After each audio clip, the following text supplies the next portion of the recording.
long pole, that word gets out to prospective employers, and then they don't come to Ohio. They wonder if the unions aren't running the place. They are. And they are. They are. Wisconsin is amazing. I mean, what happened up there, that's the first state to have public employee collective bargaining.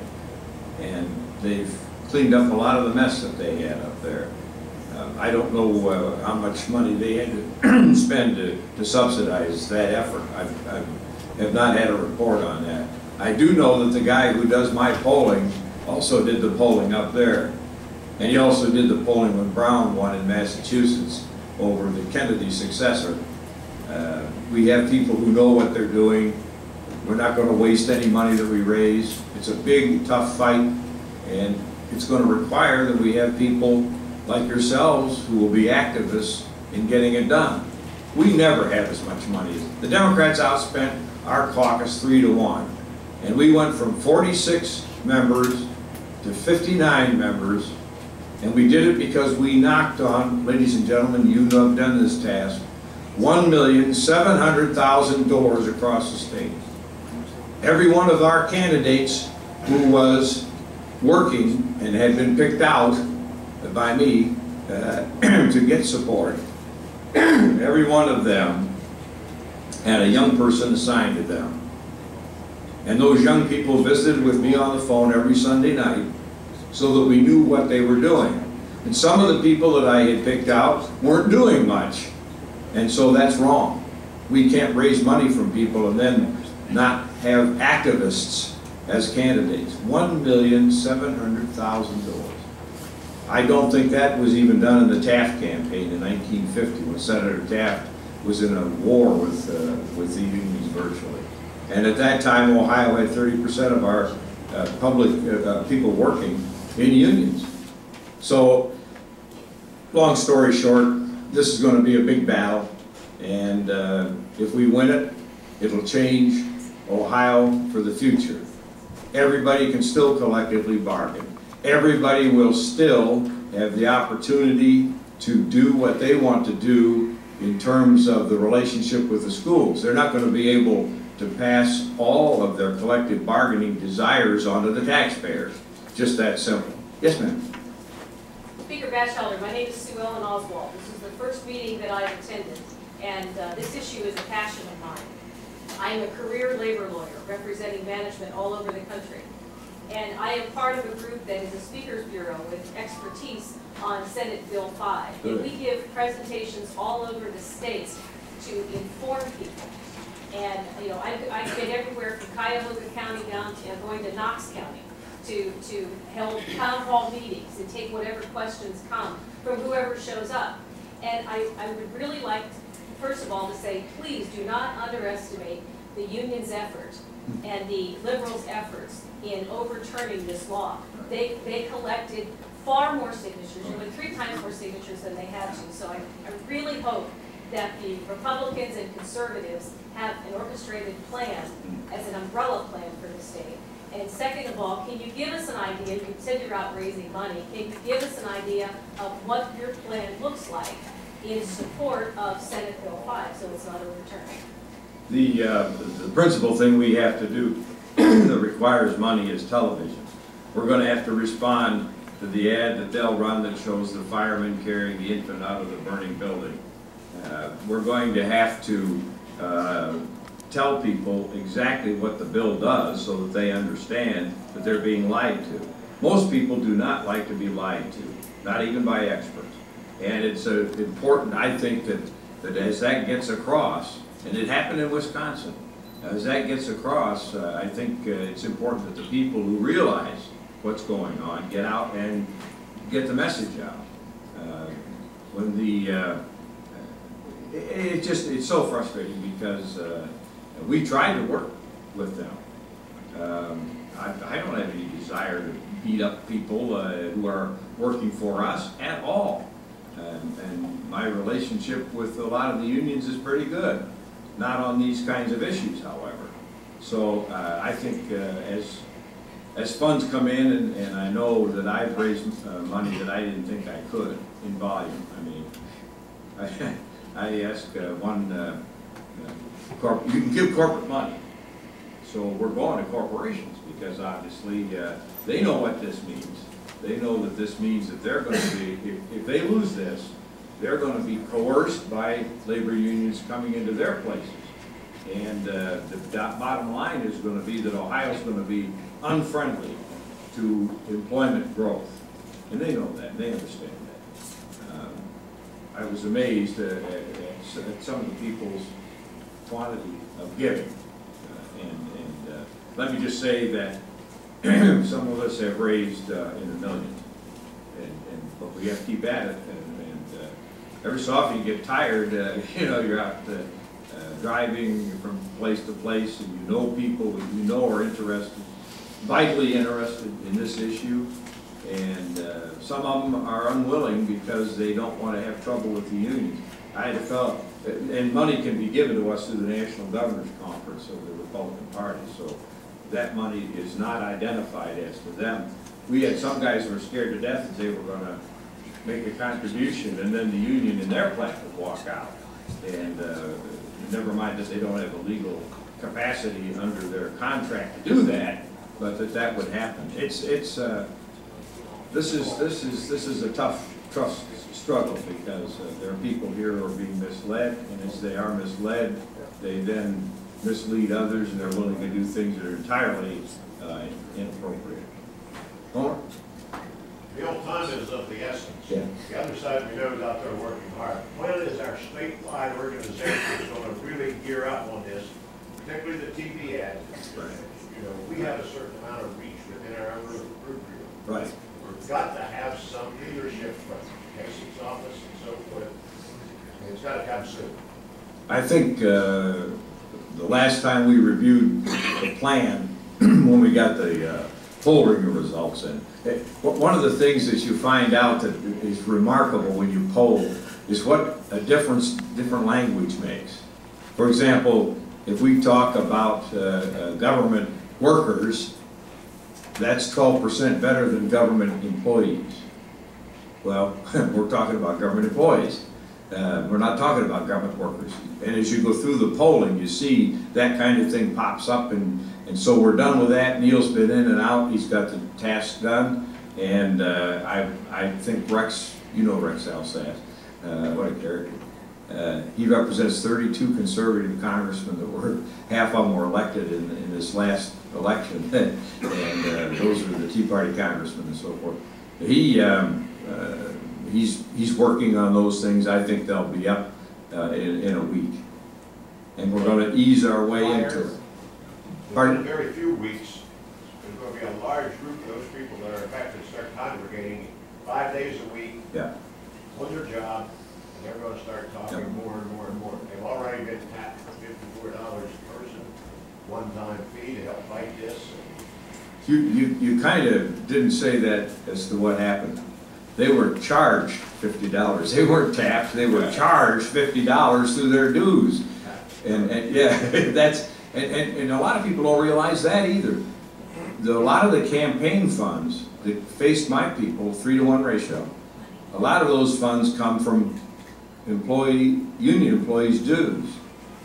And a lot of those people who are paying dues don't believe in unlimited abortion. They don't believe in gun control. They don't believe in the things that the unions are pushing in the legislature. And believe you me, they don't share that information with those people who are paying dues into that union. It's just a sad commentary. Jefferson said that one of the worst things that can happen in a free society is for people to be forced to subsidize ideas that they don't believe in.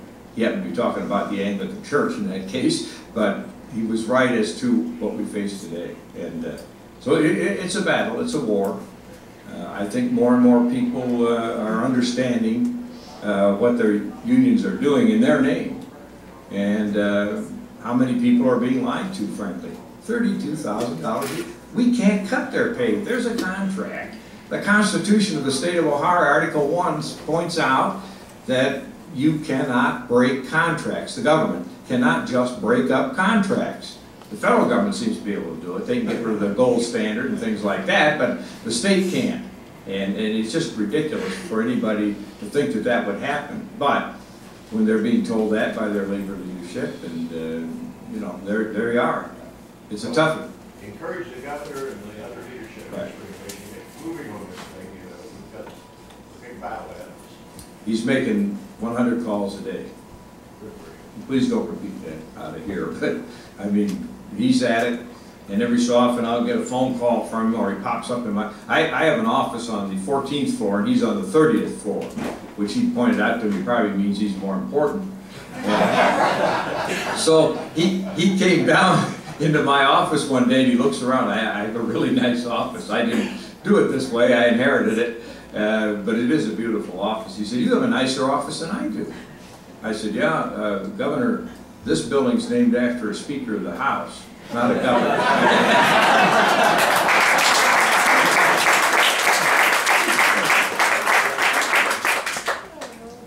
This nation is unbelievable. People like yourselves are unbelievable. To take your time, to make the efforts that you have made in order to preserve this nation for my grandchildren is incredible.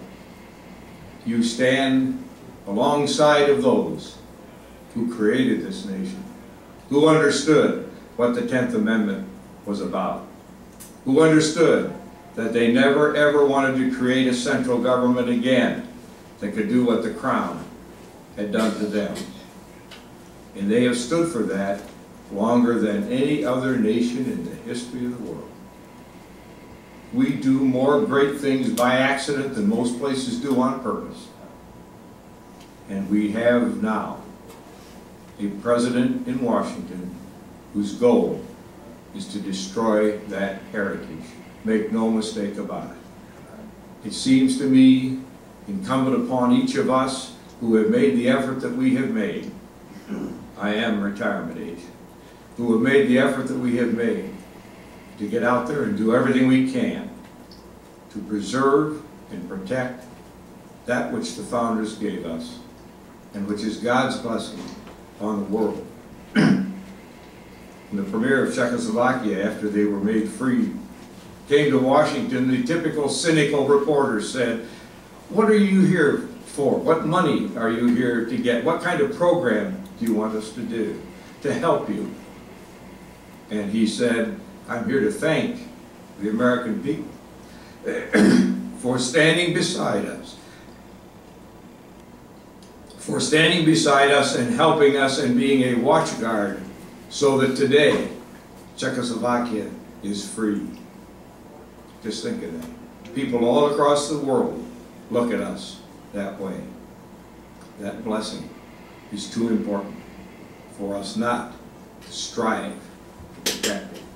God bless you all, and thank you for what you do.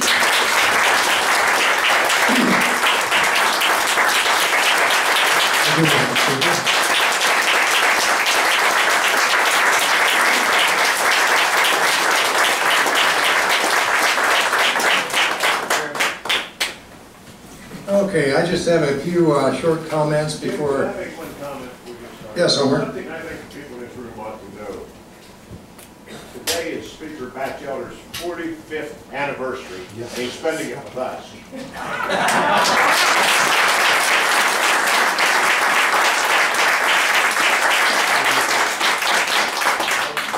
I'm privileged to do that. All right, we're privileged to have you here, and it's an honor to know you. Yes, John. Jim, I just want to bring something up that's, I think in some of our minds, kind of the 500-pound gorilla in the room, at least in mine. Right. And we certainly, I mean, you can tell by the pen, I'm a supporter. You know, we certainly appreciate everything that he and Larry are doing. But there's an issue that has come up regarding a guy by the name of Jim Jordan, who redistricted. And Jordan spoke up. But Jordan supported what most of the people in the Tea Party believed when he opposed, when he opposed Speaker Boehner. He spoke for a lot of the Tea Party, and they came back later and said that he was going to be punished by being districted out of his job, being redistricted out of his job.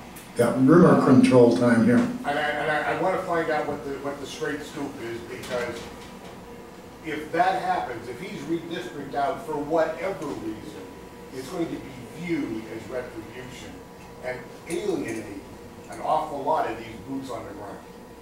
I appreciate that question. I have a lot to do with districting. That's why I'm bringing it up, sir. With the Speaker of the House.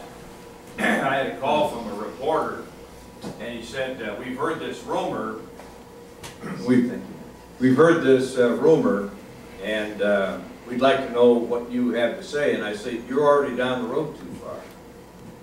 You tell me the name of the Republican congressman who wants to have Jim Jordan come and run against him in a primary. And I'll tell you that there will be no such treatment of Jim Jordan. He is like a son to me. He came to the House when I was Speaker Pro Tem, and they can go to hell.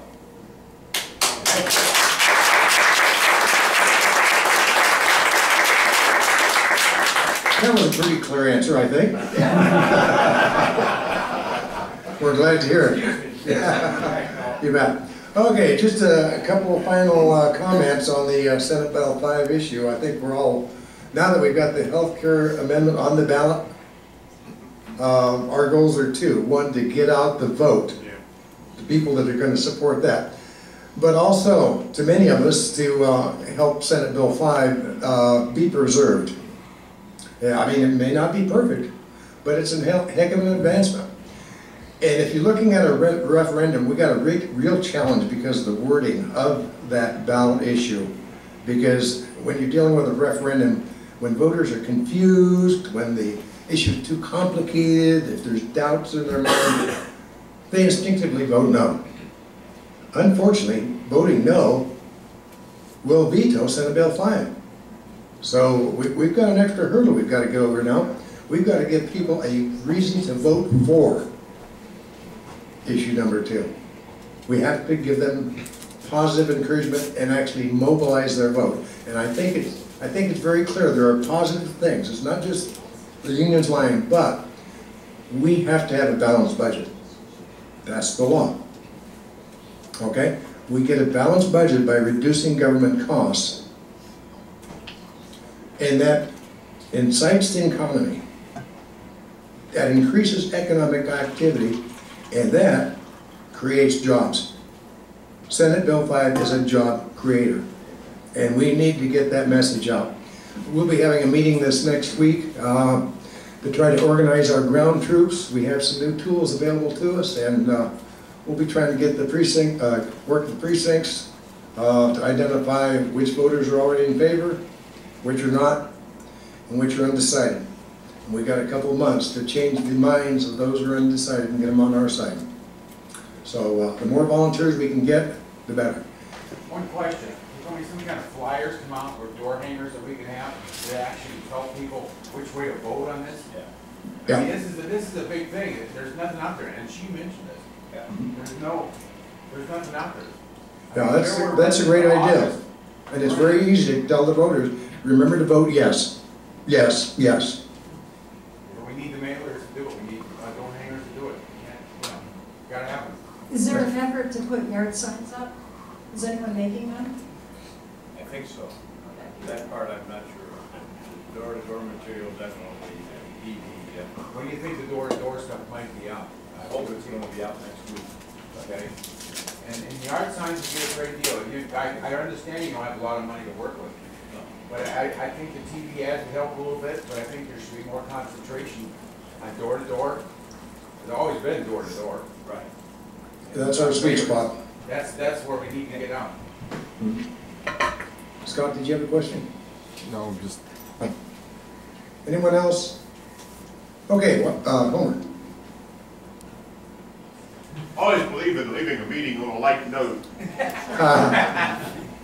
Mary and I were working the fair group this past week. A young lady, 35, 40 years old, walked up. She had like an 8-year-old son with her. And we're discussing with her the health care bill. We kept referring to her as Obamacare. And she's agreeing with us. She was anti-Obamacare. The little 8-year-old stood there listening very intently and all this. He says, I don't believe Obama cares.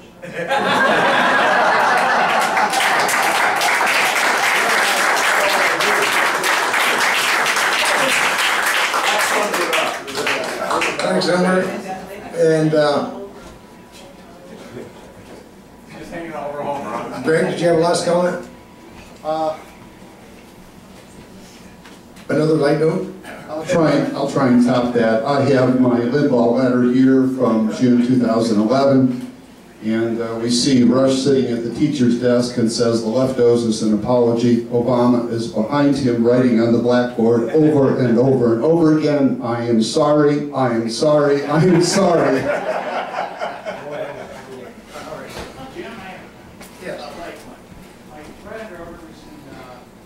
My granddaughter was in Washington, D.C. on a school tour from Buckeye. And the bus happened to go past the White House. And they're eighth grade, and the whole bus says, Obama sucks.